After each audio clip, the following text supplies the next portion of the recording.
Mr. Eric. It feels weird being back on, dude. I'll tell you. I've missed you guys. I missed you. Man, 2 weeks a week. Dude, that's too You were long. out, you were out having fun though. Fun, man. That's the word I would use. That's a word I would use. We're going to talk about that here in just a minute. Guys, listen. Welcome to episode 96 of the Drag Driver Pete Show presented by Summit Racing. Y'all, tonight it's sick week time. It's sick week 2025 time. I hope you're ready. It lived up to the name of the Super Bowl of Drag and Drive for sure. Saw the quickest average since 2016. Pretty awesome to be around for that. And more cars than have ever competed at a Drag and Drive. And I'll tell you right now, it absolutely wrecked day one. Crazy. But some of the coolest cars that have ever been around. And as a special treat for this episode, we have Mr. Cooper Bogetti, the second half of the show. And I can't wait to talk to that dude. We're going to talk about his record runs at Sick Week in his 2JZ swapped Camaro after being peer pressured by the man Tom Bailey to bring out the big car instead of running the 10-second LS swapped Mustang. So, man, let's get to it. All right, let's go.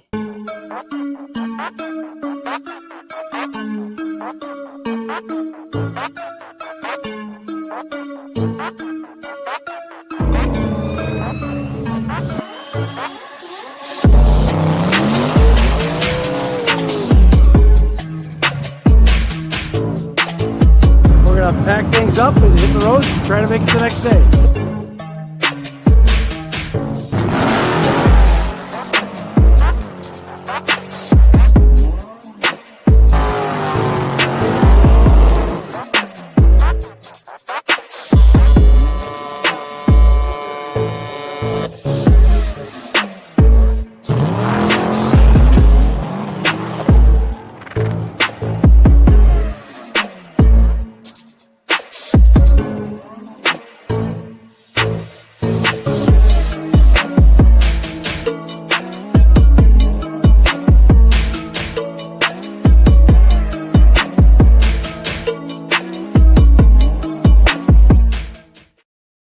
All right. Hey, welcome again. Episode 96. Hit the share button as you jump in here and let's get this thing kicked off. I'm telling you, this episode is going to be wild tonight. My name is Mike Narks. I am the host of the Drag Driver Pete Show and Drag Driver Pete News, which happens on Saturday mornings. And my right-hand man right here, Mr. Busy as Can Be, Mr. Eric White, please introduce yourself. Tell them what you got going on, dude. I am Eric White, co-host of both the show and the news. Like you mentioned, right-hand man means anything drag driver Pete related, the circuit related. Plus, I have fired up Motorsports Paparazzi, and it's been hopping since I got that going. Yep. So that is my own media channel, plus 815 LSX swaps. We're busy. Yeah, that's for sure. Well, I'll tell you, the Motorsports Paparazzi just absolutely has knocked it out of the park. So if you guys aren't following over there, please do that. And then also, if you haven't shared this yet, hit it. Let's go, because this is going to be a great show tonight. Lots of things happened at Sick Week, and we're going to dive into them right here. But guys, you know what we can't do before what we need to do before we do all that? We need to thank our race car friends. You guys are awesome. We cannot do this without you. I'm telling you, it was really cool to see everybody down there hang out. Day zero, it rained. I was a little nervous to get the big camera out. So literally I just walked around all day and talked to people. There you go. Greatest experiences, man, just to like not have that just constant stress of gotta grab content. So I really took that day, and I just want to say thanks to everybody that entertained me and let me talk your ear off for the time that we had. I really don't ever get to do that. I'm always on task. How do I get more content to post once I get back, or while we're down there and all that? So pretty cool. Thank you so much to all of our race car friends, and obviously thank you to our sponsors that make all this possible. I mean, really, without these guys, we wouldn't be able to do this. I wouldn't be able to travel down there and do all of that. So thank you to Summit Racing. Thank you to Molly Motorsports. Thank you to Driven Racing Oil, Car Change 3D, WAF Racing, Performer Built Transmissions, J-Wire Solutions, Howard's Cams, Sweet Patina, Power Tube TV, and Racing Junk Classifieds. We can't do it without them. And so if you are spending money in your automotive adventures here, please try and spend it with them first. We would appreciate that a whole bunch. But 100%. man, the Summit guys were awesome. Alec and Tommy, big shout out to those guys. I want to apologize to Tommy right off the bat if he's watching this. He'll find this funny, but maybe funny now. It wasn't funny at the time, and I apologize for getting the carpet dirty in the new truck, bro. I don't know how I No. did it. I don't know how my shoes were dirty, but I got the carpet dirty in the new. I don't know if you call it like a toter home or parts truck or whatever, but apologize about that. And I promise I will steam clean those carpets if you'll let me. It's awesome, man. Their new truck is so badass. Like they took the time, they built out like what they would want. And I don't know what their parts sales looked like for the week, but it was good. Yeah. It's really, really good. And we're going to talk about some of the Drag Driver Pete merch that they were selling down there. But Summit Racing Speed Legacy began in 1968 as a one-man startup and is now the world's speed shop with 4 facilities and 200 plus catalog editions. They fuel your passion, they save you money, they deliver fast, and offer top-notch customer service for more than 1,500 brands. Make sure to download the Summit Racing mobile app for easy access to speed parts. You can find them on Facebook, YouTube, TikTok, and Instagram. You can also tune in to the On All Cylinders podcast for more automotive discussions like this. From humble origins to the social media lane, Summit Racing stands by your need for speed. You can find everything at summitracing.com. Again, big shout out to Tommy and Alec for their hospitality. I don't know how many waters I drank out of their cooler, but it was a lot. Really, really good time to hang out with those dudes. I sadly didn't get to do any dinner or anything with them like you got to at Drag Week, but big shout out to Ted Woodman for driving me around all week. So it's pretty awesome. Yeah. Sounds like a good time. It was a great time. I see everybody in here saying hello. I'll let you run into the new product release because man, this is awesome. Yep. So kind of a new thing we've been doing with Summit is their new product release. So this week, our new product is from Red Horse Performance, which we know those guys pretty well. Actually, semi-local to me here in Illinois. But build your car's fuel system to handle E85 with Red Horse Performance fuel pumps, hoses, and fittings. So their 6910 series E85 compatible in-tank fuel pump kits. These can feed your engines, making 750 plus horsepower consistently and reliably. That's the key words there for Dragon. Yep. Consistently and reliably.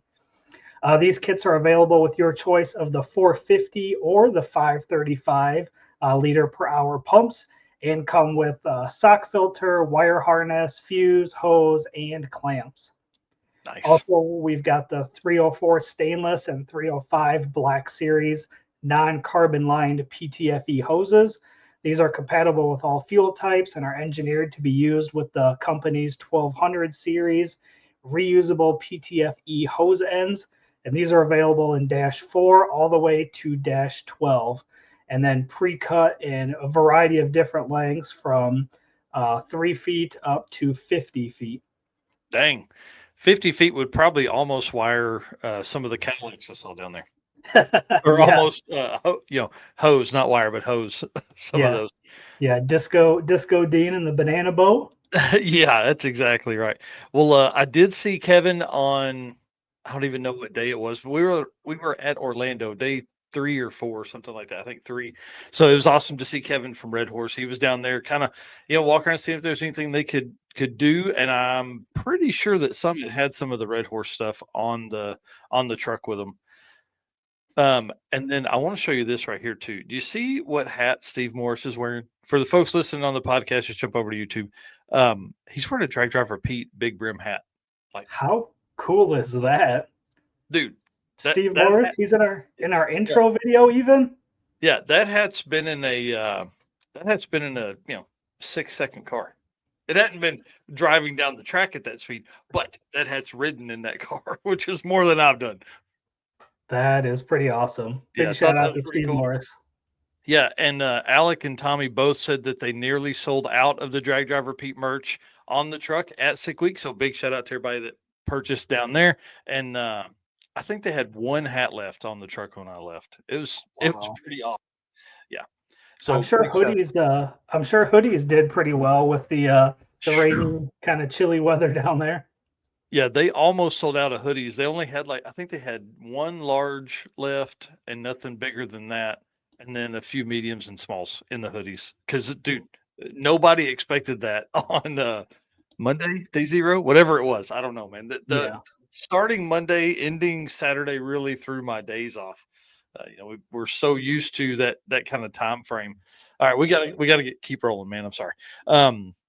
I just put out for Drag Driver Pete updates. I just dropped the Brett LaSala video today. This is every pass that he made that he submitted every day. Quickest street car in 8+ years. So he actually took over second place. We're going to talk about this in a little bit too. Took over second place from Tom Bailey in the overall second quickest drag and drive car in the 20 years of drag and drive history. That's Crazy. awesome. It was crazy. So I just dropped that video, some voiceovers, some green screen action from me. So I'm like on the screen, but not on the screen, not in the video. So it was kind of fun to do. And then also, this is a picture of the boxes from Great Apparel Printing and Design. I picked those up yesterday. That was an 8-hour round trip to get these favorite restaurant shirts, is what we're calling them, so we don't get in trouble. But I have one here next to me. I'm wearing my hoodie. Wearing my this is my hoodie. 7 boxes, and I just want to show everybody. Now we did run the special, and that's kind of where we made all these orders. But look at this. They absolutely killed it on design. That's incredible. Dude, the coloring. And so what was really cool is to be able to stand there and talk to them about how they do each different color. And Yeah. we've had some conversations about that. Oh, that's not a profession I want to be in, I promise. And then this is the front. Just so everybody see. Like, I have all of the ones that we ordered in the first round. Those will begin to go out. Steven and his family are coming up tomorrow after school, and we're gonna start kind of the packing assembly line. Man, I thank you everybody for the awesome order count, but wow, I'm a little overwhelmed, to be honest with you. I didn't think it would be. It's going to take several hours to do that, to do the packing and then labeling and all that kind of stuff. So it's going to be kind of cool. Well, make sure you post pictures of the packing party. Oh yeah, I don't even. Maybe I bring in another 8-foot table and put it next to our dining table, and we just shuffle them down that way. Somebody packs shirts and somebody packs into the envelopes. I don't know. Yeah. It's gonna be pretty wild because it's all over the place. Somebody ordered a small and a large, and you got to gather all that stuff. So, thanks to Karen and the team at Great Apparel Printing and Design, Get Gapped, up there in Kansas, and I drove from Tulsa to Kansas to home, and that was all of my day yesterday. Well, we appreciate you driving to get them so we can all get our merch. And, we were gonna ship them, but man, it was like a lot to ship 7 huge boxes of stuff. Well, you can see what the car looked like. Yeah. I could imagine. Yeah. Bucket List Mob here saying, I know you are hoodie guys, but I'd like to send you some shirts and stuff. Bring it on. Bring it on. Yep. We will we'll message you after this, and appreciate that for sure. All right. Well, let's move on to the next bit here. The Circuit 2025 is heating up. Pre-party struggles continue. You would think Tulsa, Oklahoma would have big restaurants. But when I call somebody and say, hey, we got 300 people coming, they're like, oh, no, we're not your spot. I found this super cool cafe, freeway cafe, and it's within a couple miles of the track and all that. And they were like, there's no way we can handle 300 people. It's like, I want a cool spot, man. I want Chicken Annie's in Tulsa, Oklahoma. So there are a few Mexican restaurants I have made calls in, and those managers will call me back tomorrow. So we'll see. I'm kind of excited about Mexican food, really. So I'm going to put together an email. I found a burger place that we can do that will work. Kind of, we'll have to rotate some people through, and then I found my first choice is this Mexican restaurant that I think would be great, and we would just take over that whole place. But the parking lot's huge. That's the next key, is the parking lot. You got to be able to fit 150, 200 cars in it. Right. So, all that kind of cool stuff. And we're only 2 months away. Yeah, I'm believe me, I'm full on anxiety panic attacks because I feel like we went from November to February 2nd, February 5th was like a week's worth of time. So Yeah. November we were having these same conversations like, oh man, it's fine. I'll do it tomorrow. I'll do it next week. And then it was PRI, and then it was Christmas, and then it was the first year, and then I was gone for 2 weeks. Yep. That's the way it goes. All right. Let's get to some event stuff, man. All right. Driven Racing Oil is the performance engine oil that can do it all. GP1 is the ultimate oil for any race or performance application, whether launching hard at the drag strip, enduring the extreme heat of off road and circle track, or pushing limits in top fuel drag boats and demo derbies. Winning racers choose GP1. Compatible with engines from classic hot rods to cutting edge race machines. GP1's unique surface cling and high zinc formulation ensures superior wear protection, particularly for flat tappet camshafts, while solving issues like cylinder washout with methanol and ethanol fuels. Crafted from the legendary Bradford, Pennsylvania base oil, then enhanced with state of the art additive packages, GP1 offers the best in protection and performance. And you guys know drivenracingoil.com to go pick up your GP1 or t-shirt, stickers, any kind of merchandise. You can get that all at drivenracingoil.com or check out their social media on Instagram and Facebook at Driven Racing Oil. Yep. And big shout I was gonna say big shout out to Bill and Ashley for the hospitality during sick week, man. I again, waters and Gatorades just by the handfuls from them. So thank you. And the shade. I use the shade there a lot too. Yeah. And Driven Oil has been kind of booming the last couple days. I don't know if you saw this picture on the left here, but the El Camino, which, by the way, we've seen in person because Kyle Hood had this El Camino at the circuit, so we are familiar with that car. But old Cleater there using some GP1 and was really impressed with it. So I thought that was a super cool post he made. Well, and did you hear the story behind? Like he went from like 6 to 12 psi oil pressure to like back to 50. Yeah. So pretty awesome. We're going to talk about Johnny Allen's deal here in just a second. Yeah. It was really cool to hear Bill explain why that worked. Like, man, he's so smart. Bill is so smart. He is overwhelmingly smart.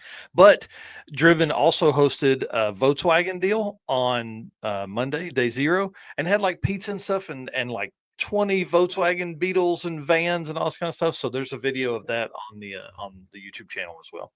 Yep. And then on the right there, of course, you got Goldstone's car with the jug of GP1 as well. So yeah, those guys were going through it. It was I feel bad for him, man. We're going to talk about that in a little bit too.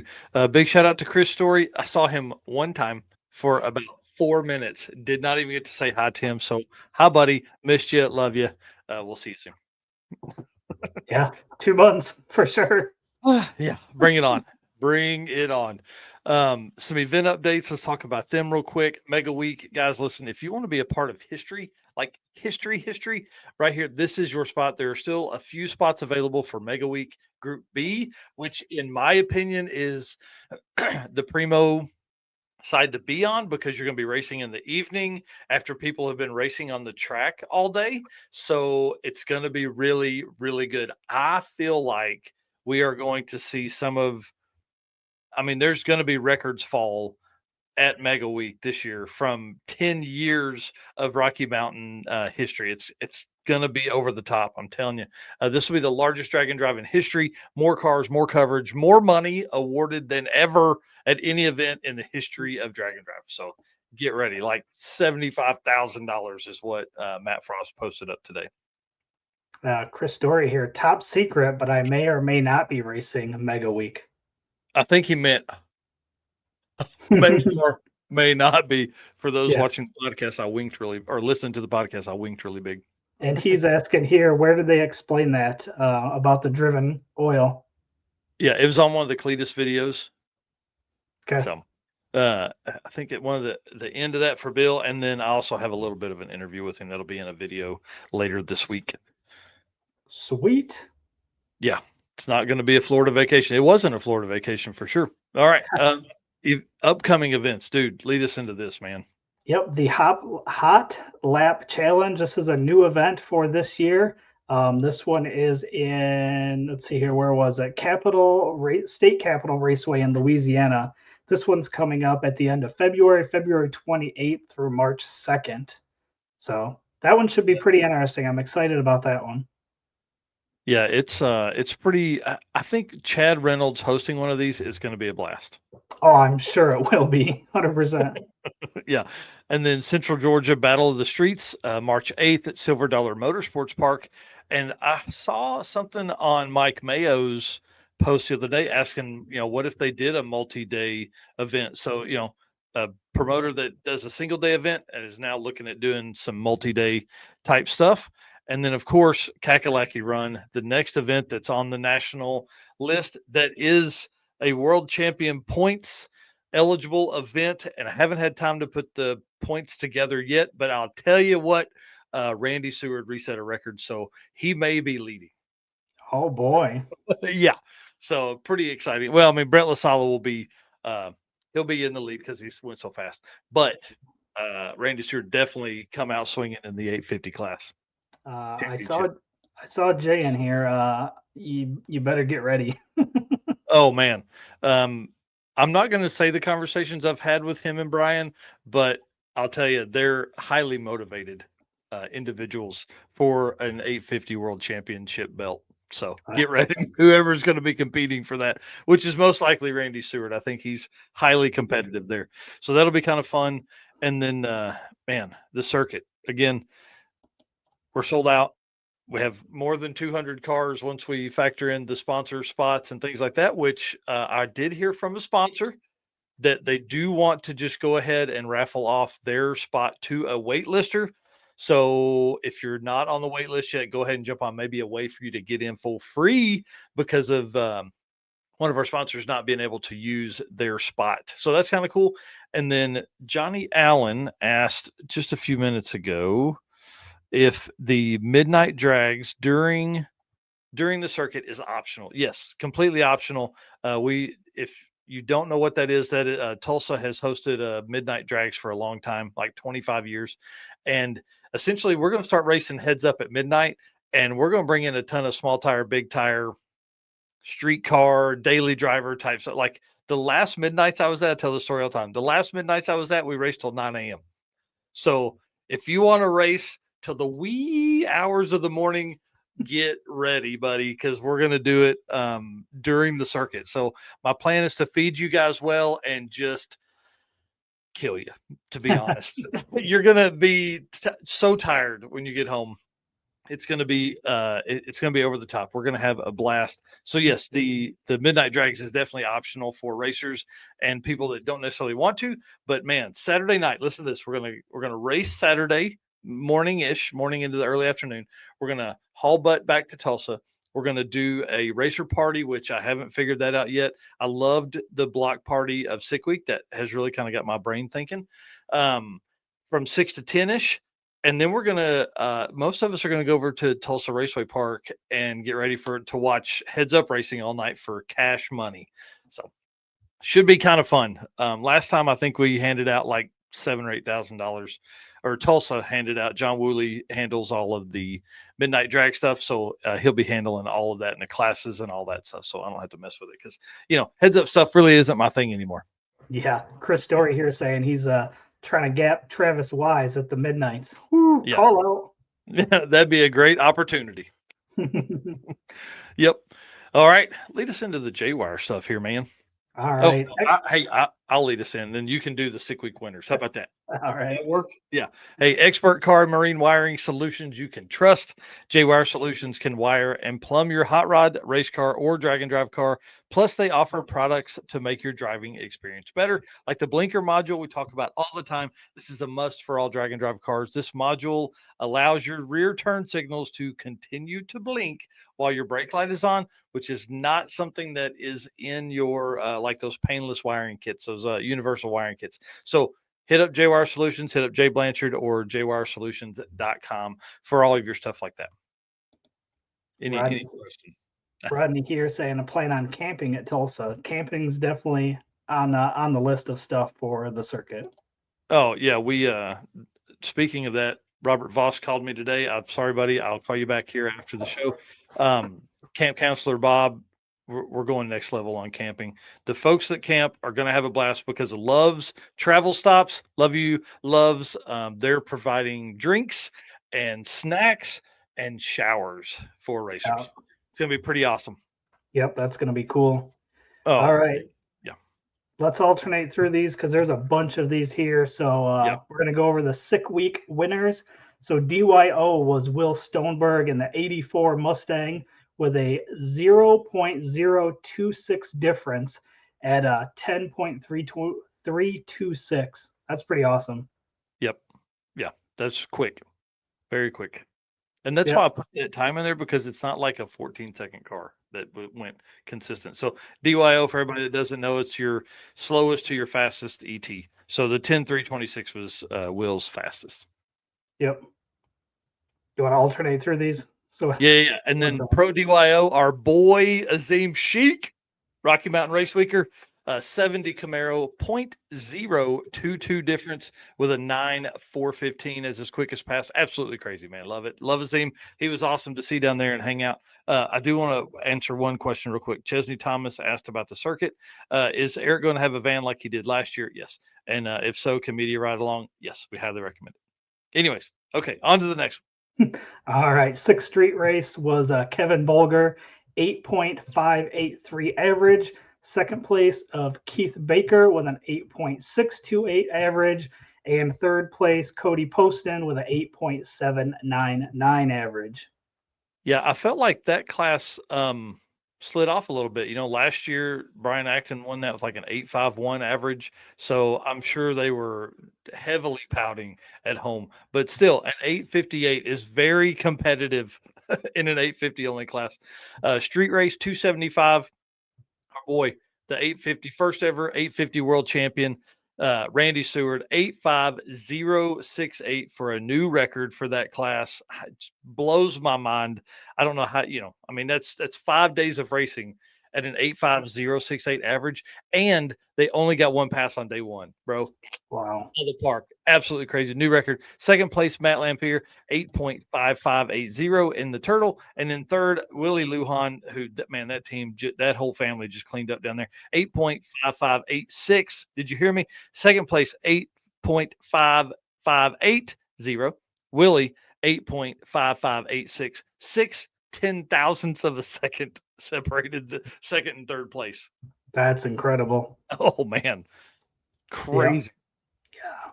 Excuse me. Yeah. Gasser A gas was Jeremy Bonnet with an 8.8886. And that's a new record as well for the Gasser A gas. Yeah. Congratulations to those guys. Brand new car, never tested, no street miles on it. Matt Donovan won the Gasser B gas class. It was awesome. 9.6984 for a new record as well. And then Hot Rod Corey, what is that? Hogland? Hogland, Sure. with a 10.07 average in the hot rod class. Again, another new record. Lots of records. Yep. In Beetle class, James Holth, our buddy in the Carmagia, and I don't know if you knew this, but a Porsche motor will fit right in the back of that. He has a sticker on the car. It even says that because he says he's so tired of hearing about it. 11.6892 average for him. That's awesome. Sick Week Freaks, our guest that'll be on later tonight here, Cooper Bogetti, 8.8474 in the Sick Week Freaks in the Camaro. Yeah, I can't wait to hear the stories around that. And then Rowdy Radials, Jamie Dollar, Low Dollar Motorsports, 4.9924 in the only 8th mile class on the property, running 235s. That's awesome. Then we've got naturally aspirated modified big block, Ed Enzer, 7.096 average. Naturally aspirated modified big block. That's a new record as well. Yeah, and that's even like a new Dragon Drive NA record. It blows my mind. That car was awesome to watch. I caught up with those guys every day. So I think I have through day 3 video posted, and my plan is to get day 4 and 5 done, and then I'll kind of combine those as a full week video. And then in a street race small block, Jimmy Marin won it with an 11:41.68. In a street race big block, Andy Jacquez, Jacques. 10.7746 average. Yep, and then Donnie Carr wins the NA Super Street small block with a 9:51 average. Big shout out to him. He's been a long time drag and drive guy. So big shout out to Donnie. In a Super Street big block, Merrick O'Grady with a 9.6850 average, and once again, that is also a new record. Yeah, big shout out to them. She was awesome. She was always had a big smile on her face and having a blast. NA heavy metal big block, Mr. Craig Ridenour, 9.3798. Now that sets the base for the NA heavy metal big block classification. So bring it on. Congratulations to him. Yeah, Pro Street, Glenn Hunter Jr. with a 7.0178 average, which is also a new record. And big congratulations to Glenn. Ran sixes at 200 plus 4 out of the 5 days. So that's pretty awesome. Man, I'm gonna tell you, when he ran on Tuesday, whenever he ran that it was like a 698 at 202. Everybody in the lanes erupted. It was awesome. And then he did it day 2 and day 3 and day 4. Man, blew my mind. It was great, man. Great for him. Modified class, Josh Davis came in and just spanked it. 6.577, blowing the window out at 223 miles an hour or something crazy in the Mustang. Yep. And then heavy metal was Nick Reinhardt with a 6.9302 average. And that is also a new record. And that's not the Graham Hayes Nova. Yeah. So I got in a little bit of trouble for that because one of the so I caught Nick Reinhardt and Jack Brooks on the road kind of within 15 or 20 minutes of each other. And so I did the driving past, you get the roller shot there, and I tagged Graham Hayes, and Graham was like, "That's not mine." But dude, they end up pitting together, and the coloring is different, but it's really, really close, to be honest. Ultimate Iron winner, Graham Hayes, 6.6494. Man, we're going to talk about the struggles those guys had. We may need to have them on to talk about it, man, because I'm telling you, they got their butts kicked. Yeah, because we had him on just before, right when he was getting the twin turbo motor finished. Yep. So, I mean, come out and won the class, which is awesome. So I'm super happy for him. Ran like a 640. Yeah. When they did that, we were like, oh, this is yeah. Yep. And then last but not least here, unlimited class, Brett LaSala with a 6.2416 average. Again, a new record. So lots of records being set. Second place was Les Smith with a 6.826 average. And third place, Steve Morris, 6.8322 average. Yeah, that's 9 new class records that were set during Sick Week 2025.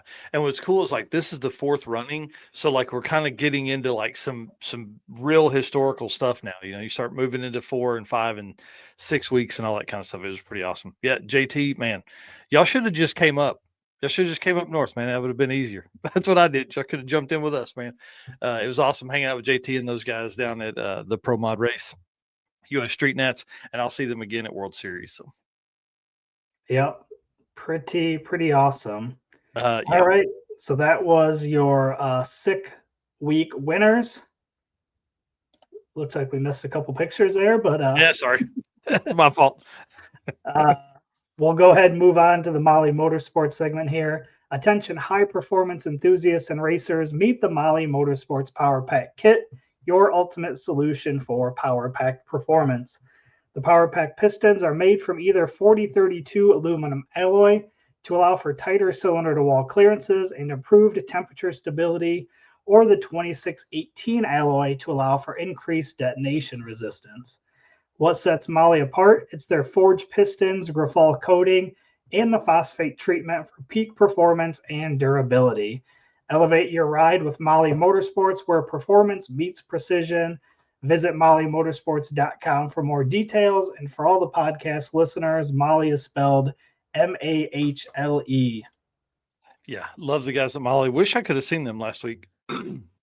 Let's talk about some sick week stats because this is pretty important when you start looking at it. This was the most they had raced. This is the most drag and drive cars ever in one spot.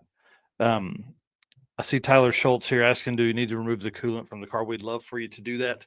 We need to watch the temps though, because if we're going to, the only reason you want to remove it is because if you blow a heater hose or a coolant hose off, it's hell to clean up antifreeze. So we would appreciate it if you can. Definitely be looking at the weather as we get close. So if it's going to be cold, maybe not. All right, so let's talk about sick week stats. 385 cars on day 0 were teched in.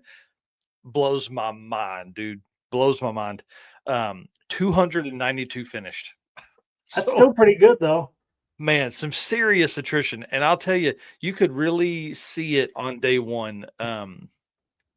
The numbers that we're going over next don't really give it justice because, man, there were 12 cars that didn't even make it from day 0 to day 1 to make a pass. So pretty wild there. And then the attrition count. So day 1, this is where I get a little nerdy. So 12 racers fell out between day 0 and day 1.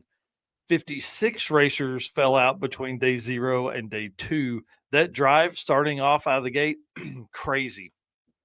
300 plus miles on a car that literally got to make one pass. And I think, let's just talk about this right now. So the delays because of racing and cars blowing head gaskets, cars touching the wall, cars blowing the front ends off, cars oiling down, cars losing transmission lines in the back of the car. I'm not going to call him out, but he didn't know. Like, he didn't know that the line had blown off the transcooler because it's behind the rear tires. And so he just kept driving. Oh, man. Late in the day, ended up with that. Well, the problem is you can't send them down the other lane because if they cross, which we saw people do that as well, they could get into the transmission fluid and then spin out. So it was really, really pretty tough. And for day 1 to only get one pass, whew, man, there were, I think, a lot of people that were like, I'm going home. There were like Rob Dowdy in the Coastal Racecraft Firebird ran an 833 and that car started to 850. So he got a 20 on day 1. Oh, wow. So like there were several people that had that happen. Rob kept going and it just enjoyed his week. And really, he's going to be racing some 860 classes. So that's what he dialed for the rest of the week. He's like, man, I can use this as a test. I'm not going to go home. It was pretty wild. Average attrition, we see about 18%, typically 18 to 20. And so we're nearly 24% for this one. Yes, 76% completed rate. Pretty good considering we had so many, and so many were, brand new builds, dude. So many new builds. Day 3, 311 passes were 311 racers submitted passes. Means we dropped 74 racers at this point. Day 4, 299 passes were submitted. Means we dropped 86 racers. And then by the time we got back, 93 racers had fallen out throughout the week, which was, I felt like when we pulled in Saturday, we had a great group of race cars. there were guys that were probably on the ragged edge of stuff, but man, there were a lot of people that made multiple passes and kept getting faster. The track really came around middle of the day, and guys laid down some stuff like Brett LaSala just went out and just crushed it. Yeah. So it's pretty awesome. Bryant Goldstone, crazy. Obviously our 2-time drag and drive world champion throws a rod out in the burnout box on day 4. I saw the video of that. That's heartbreaking. Yeah, I haven't seen the photo of the oil pan yet, but yeah, just later. No thanks. Don't want to play anymore. Stefan Gustafson was out, failed on the drive back to South Georgia. Ran a 647 on day 3. Maybe 10 passes on that car. Wow. Dude, crazy. So I've got a video of him. I followed him most of the week and have videos of daily videos from him coming out as well. And then Doug Cook, man, sadly didn't make the week, didn't make it past day 1, but reset the Super Street single pass record with a 6.852. So he really laid it out. Really laid it out. Yeah, that was pretty cool to see. Yeah, what's Ronald here saying? I saw the pic of the rod blasted right through the pan. Yeah, it said no thanks. And what's great, I think it was still running, and Goldstone had pulled up, and so it obviously trailed a little bit of oil up to the front. And they were like, "Stop, turn it off!" And he's like, "What are you talking about? It's running fine," but it wasn't. Yeah. So And then we've got a bunch of cars that made it, that thrashed to make it. Yeah. So Deal Brothers did a transmission swap at Orlando after driving 3 hours in first gear. Oof, dude, yeah, I think he said he could do 30 miles an hour, man, 3 and hours. and that was at like 3 a.m. There were Yes. so many people that didn't sleep during sick week. It's unheard of. Yeah, so they shared the ring gear on the next pass after that. Yeah. So they get the transmission in, they make a pass and make it about 100 feet. And he said literally every tooth on the ring gear was gone. Jay Blanchard here saying, does the 6 count if he didn't complete the week?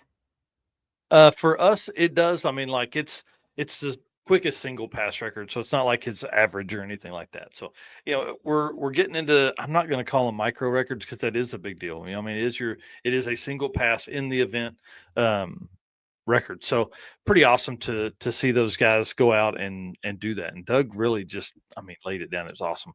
Ed Enzer, Jimmy Lopez, y'all, those guys, 45 miles an hour at the most for 18 to 22 miles at a time. And they had the doors off. And Yeah. it wasn't warm. For 300 miles, 300 they used 200 gallons of race fuel. So I'm sitting with What's that cost? $4,000 Ooh. in fuel, dude. In fuel. So their plan was to every day swap between race rocker arms and the race rocker arms and like a street rocker arm, which wasn't as big, right? After the first day, and they were at the track till 8 p.m., they were like, street rockers from now on. we're not spending that 4 hours to do these. So that was pretty wild. Watching that car come together each day probably took them 2 or 3 hours. Okay. Man. 2 nights I know of that I talked to Ed. I'll have to go back and look at the videos. 2 nights they didn't sleep at all. Wow. Like not 10 minutes of sleep. So that's pretty wild. And then to come out and just reset the naturally aspirated drag and drive record, just absolutely demolish it. Day 1, 709 at 193. Day 2, 709 at 192. Day 3, 7078 at 194. Day 4, 7144 at 192. And day 5, 707 with an 8 at 194. That car's a bracket car. Right. It was crazy. Ronald here saying the guy in the 1929 Ford said he could only cruise at 48 miles per hour and couldn't go past 2,000 RPMs on the engine. Yeah, it's a oil splash system. Marty gave us a great interview that'll be coming out hopefully early next week. But yeah, that's why you can't drive over 2,000 because the oil won't splash up and coat the pistons the right or the cylinder walls the right way. Yeah, those guys, man, him and his co-pilot, maniacs, absolute maniacs. And you'll be able to see that car on the circuit 2025. That's awesome. Yeah. And then the CUDA here exploded the front end on day 1. Yeah. If you've watched the day 1 video, it literally they're about 1,000 feet out and it just goes shoo, just out into the nothingness. They worked for hours trying to drill holes and zip tie all of it back together. So they spent all that time. I'm not gonna say they wasted, but they spent all of that time, and then we're like, F this, and just zip tied and electrical tape 2 headlight kind of things on the front, and drove with it like that all week. And their story is great. They had a ton of struggles all week. Brand new car just put together. They pulled through the pits, fogging out the mosquitoes on day 5. I mean, like, man, that's a story in itself. I'll have to get some of that from I think his name's Joseph Chechik. Pretty cool, man. Wow. And then Graham Hayes and his co-pilot, dude, destroyed the drive shaft. Like it's carbon drive shaft literally come apart in the middle, just no more, and bent the top link bar, and then one of the lower link bars when it came apart, and did something to their transmission. So they swapped transmission, drive shaft, and link bars in the pits on at Orlando. Man, that's wild. Yeah, and then went out and ran a 661 at 219 and had no idea what what trans would do. It was a borrowed one. The gear ratios were all wrong, all different, not all wrong, all different from what they had. So they had to go around and tune all that. It's crazy, man. Yeah. And then our last thrash here that we got was Cletus and George in Lumberjack, put a motor in the car in the parking lot, and then ran it until they got nines. And I don't know if everybody got to watch that series. I know I watched it. You can't tell me that you can't just pick up any car and go and have a good time. Like, I think that series showed people that you don't Yep. need a 6-second car to go to Sick Week or any drag and drive and have an Yep. absolute blast. Like, all of those guys were having the time of their lives with $7,500 cars or less, which was Yeah. super cool. Well, and then Tom Bailey gets in on the action. I think he had a blast. Like that was a $3,500 car. He went over, bought a whole nitrous kit from Summit, put it on, just wired it to a button. I mean, like that dude was having fun. That dude was having a blast for sure. Yeah. That kind of leads into the. Go ahead. I was going to say, just kind of similar to what we had a small class at the circuit Oh, last year. Yep. Similar to that, we only had 3 cars in that class, but still kind of the same concept. It's a cool deal. Yeah, and to have a $7,500 budget and go 990s, I mean, come on. Yeah, for sure. That's pretty salty. Well, I want to jump in. I do see Cooper backstage. We'll be to him in just a second. The ET averages, I wanted to break that down because I want people to understand this is exactly what we're talking about, is how much fun it is, and you don't have to run at the very front. Now, I know those guys get a ton of attention, and if that's what you're after, build a fast car. Okay. If you're after having fun, being competitive in classes, we heard some of the classes earlier in the 9s and 10s. Do that. Have a plan to go after the DYO. Be the most consistent. I think that is the growth hack there for a lot of what we're going to see. Rocky Mountain kind of paved the way with a lot of index stuff, run into the OOs of anywhere from 9 to 14. And then, Sick Week has come out with the DYO, which is dial your own stuff, which is a spread between your quickest and slowest passes of the week. But ET average breakdown. Now, this is people that finished. Okay, this is most important. We'll go over some more in-depth stats on Saturday. But 6-second cars, there were 7 cars that finished with the 6-second average. 7-second cars, there were only 11. So, when you start thinking about really fast street cars, that's kind of where I draw the line. Like 8-second cars, there were 27 of those. I'll let you lead us into a few of these, but the 8-second stuff, man, I really figured there'd be a lot more because there were a lot more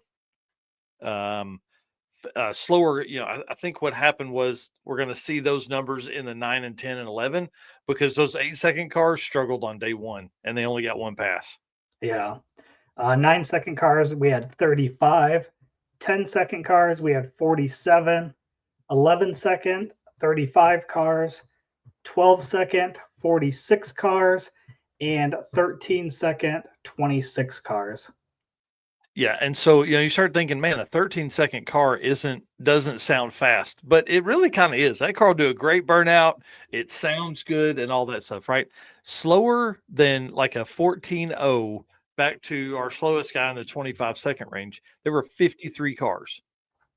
Okay, that's wild. That's a bunch. So when you start kind of doing the math, so our slowest car was Robert Rowley.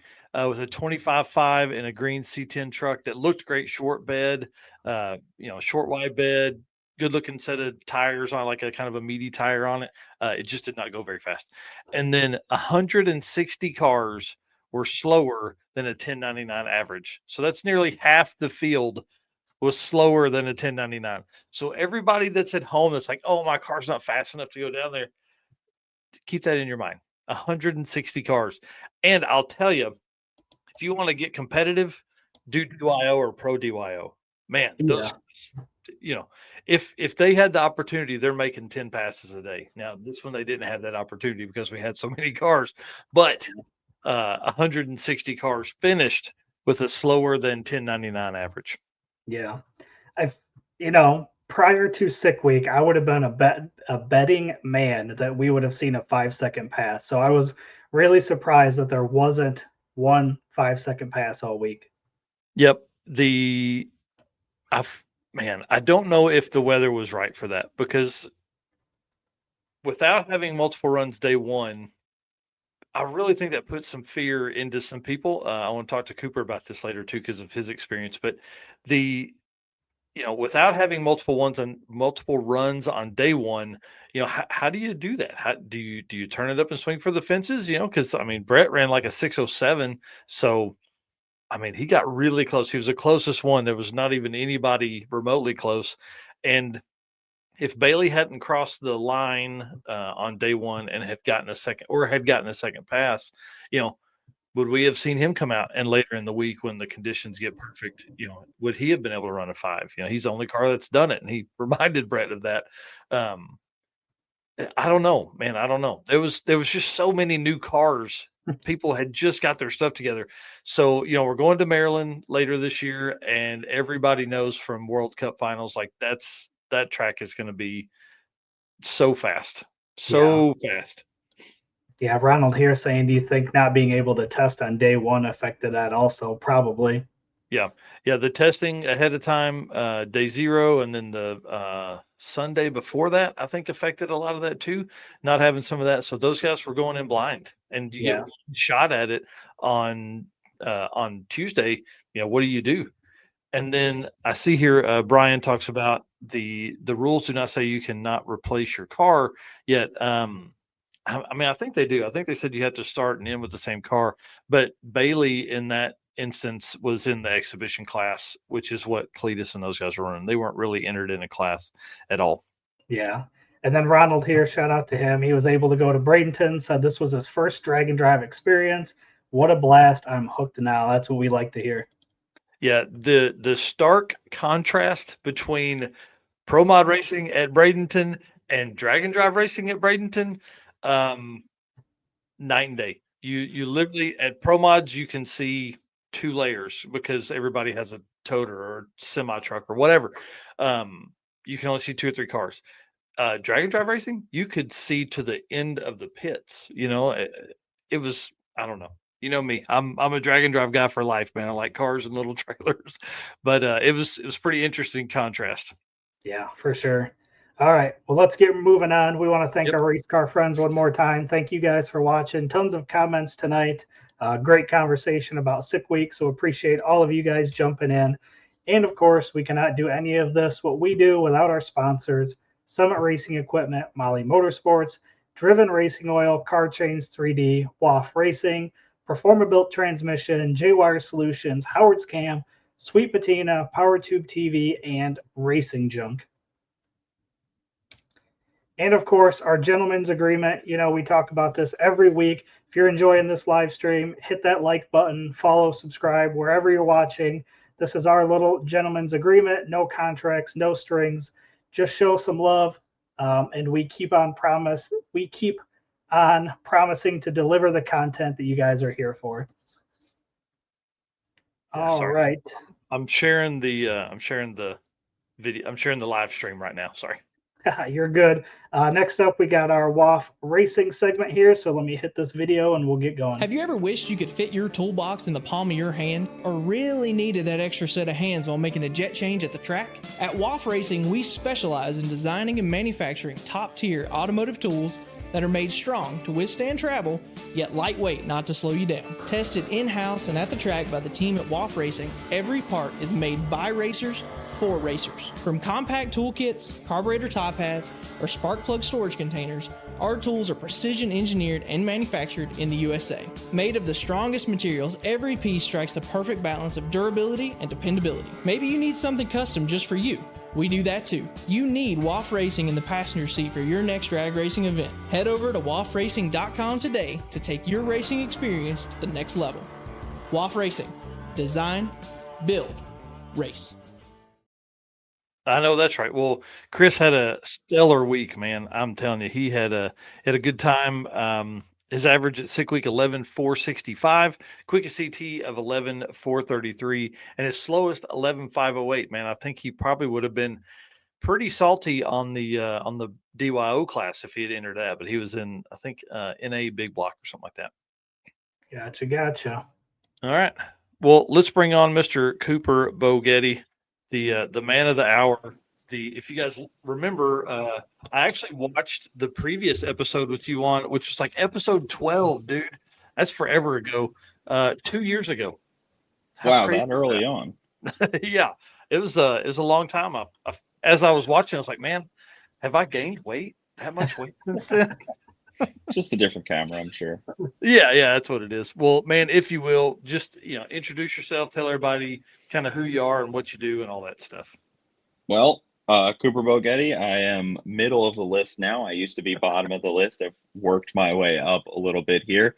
I just came off of Sick Week, and it was a pretty awesome event for us. We won Sick Freaks class, and we had the fastest six-cylinder, not only on property, well, quickest, I guess, on property, but in the Sick Freaks class specifically. It's the first drag and drive we've done with my fourth gen 2JZ Camaro, and it's been pretty awesome. The car just kind of worked. We were all pretty surprised. Everyone, all of my friends, they alluded to how surprised they were, which is I was slightly offended by, but I accepted as a good surprise. That car that car had never been on the street before. It's a full on race car. Yeah, I only use it to race. Pretty much 99.9% of the time, it is trailered to the racetrack. It does not see street miles, mostly because I don't really care to. It's never been something that like excites me like other people of let me hop in my car in 95-degree Florida weather and drive it to the track instead of just drive my Denali and be comfortable. Well, and then spend your 7 seconds in the Camaro, and go home. That's fine. But you got to spend a lot of time in that thing this time. Yeah, it's pretty trashed inside, I would say. It looks like a truck driver owned it for the last 7 days. Yeah, bottles in the floor and in the back and anywhere they'll fit and not fly around. Yeah, there was like a half-eaten thing of donuts under the passenger seat. It's just a mess. That's awesome. Normally doesn't even have a passenger seat, so that was surprising in itself. Right. Well, you obviously have your own podcast. So when do you post your new episodes? Every Monday at 8 a.m. Eastern Standard Time, a fresh episode comes out on all platforms, audio platforms, video platforms on YouTube, Bogetti Studios, across the board, anywhere you look for it. Thankfully, I have a unique enough last name where if you type in Bogetti on your platform of choice, you'll find me. Yeah, I'll tell you, I've been enjoying it. I spent a lot of time in the car yesterday picking up the new Race Car Friends shirts and listened to, I think, 2 or 3 episodes. The Nikki Bobby episode was great. Those guys being able to talk about, coming down for US Street Nats and the history behind the Uncle Sam car and like all that was a really good time. I enjoyed that. Yeah, I've been a big follower of Nikki for a long time. He's a good dude, man, and he's had some bad luck on some drag and drives, that's for sure. Yeah, that's an understatement. Tearing the rear quarter off the Uncle Sam car, all the stuff he's had go on with drag and drives.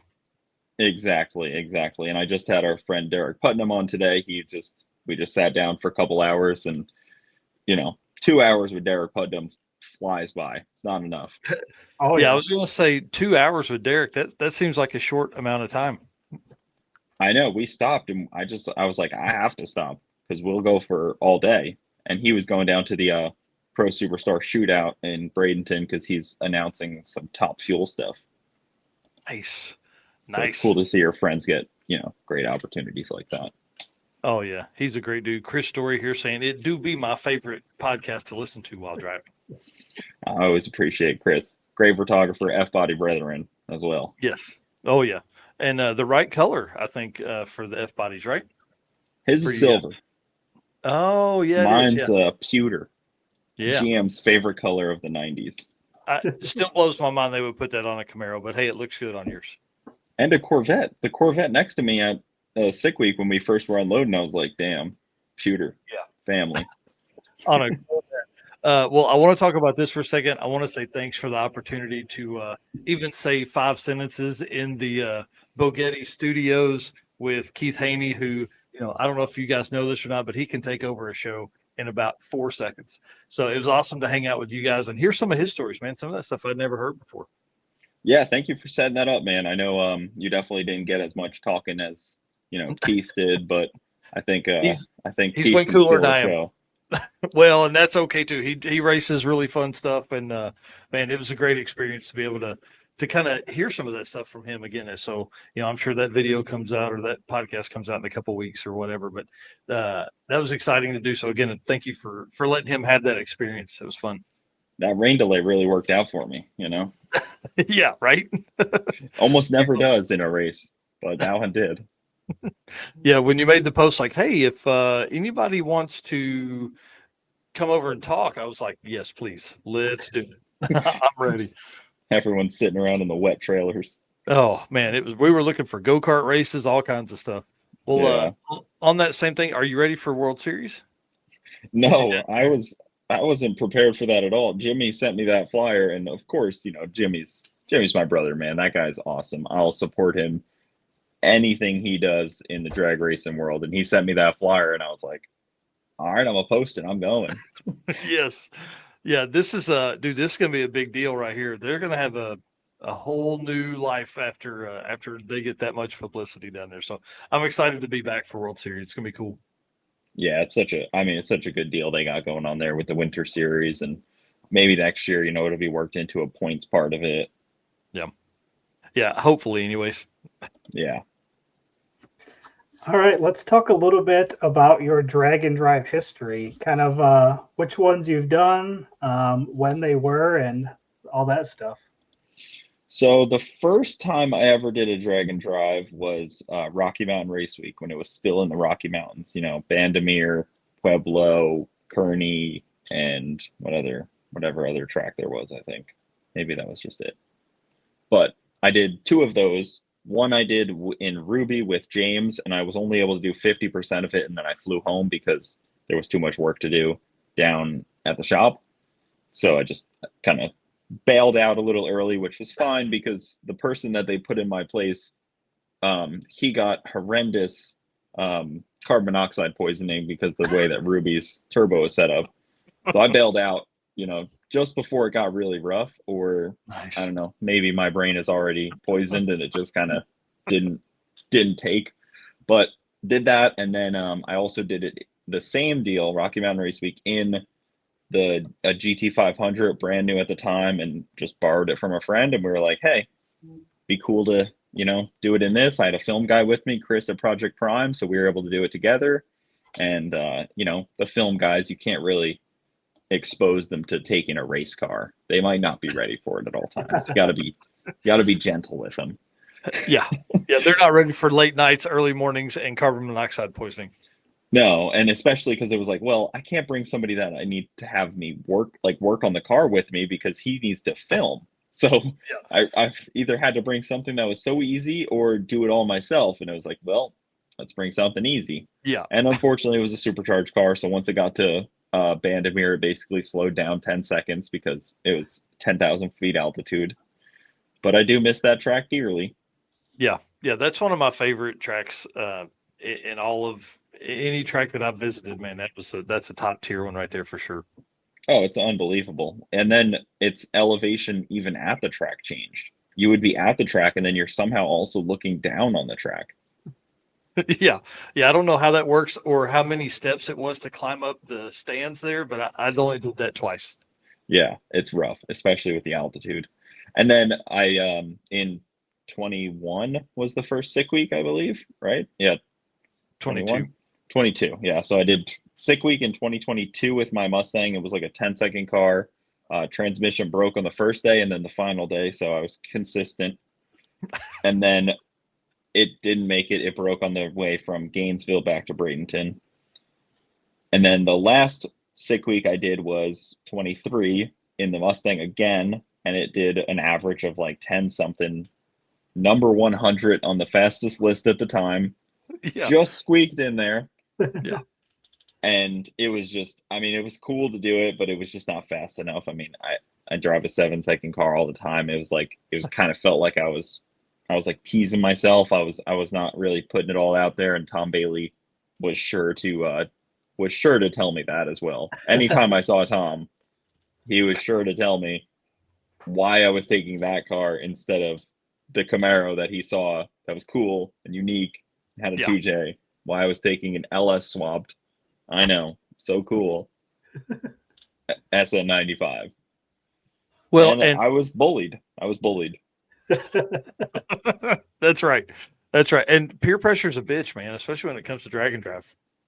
Yeah, and like, when Tom and Bailey and Brella Sala and people like Jim are telling you to take your other car, it's hard to argue with them.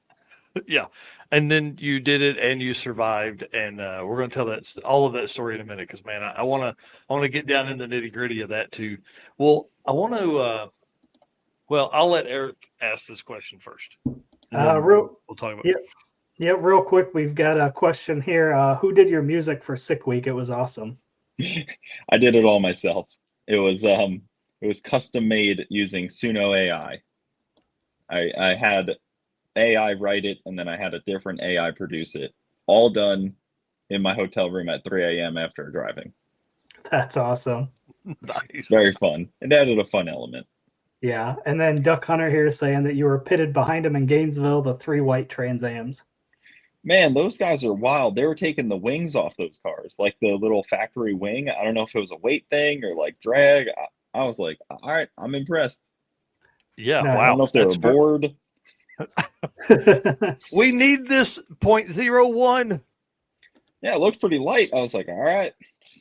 That's funny. 2JZ Katie here saying the Camaro ran amazing all week. 2J the world. And Chris Story here wanted to know when the Camaro is getting a stick. No stick shift. Not anytime soon. Maybe someday. You're a button guy? I do like my button. It still has the pedal there, technically. It was a stick car when I got it. It was a V6 stick car. So it does still have a pedal, but it's just cut at the top. So like you would have to weld the rest of the pedal on. I could probably find it or use like a piece of metal from a junkyard or something. Yeah. Nice. And that's you put the real question. To run 750 at Six Summer. Well, that GTR that made a post the other day that currently has the record for Sick Freaks. He went 830 and he has enough cage to go faster. And he's going to Six Summer and he was kind of poking at me. That's put Aaron the bars here. in. Yeah, exactly. So, yep. I didn't even realize that was him. Of course. Yeah. Yep. So what you're saying is the thought is coming around. Yeah, it is. It's an intrusive thought. I wake up in the middle of the night sweating, thinking about the number 6 bar that Lonnie Grooms told me I needed to go 750. Nice. Well, I like where your head's at. But I'm not worried because if he doesn't know, every single pass that I made was an 8.0 pass that I lifted. Oh. I mean, now it's a party. Every single pass would have been either a 799 or an 8.0, but I was just rolling. My average was like 119 miles an hour. It's like the slowest 8-second car on property. Yeah. Right. He said he's ready. So, yeah. Be careful. Yeah, you'll get it. Yeah, what do we have, 160 days? Right. Like that. Yeah. I think J-Rod's really far from having the cage needed is the unfortunate part. Yeah. I think he just has an 850 cage. That's probably right. I think that's right.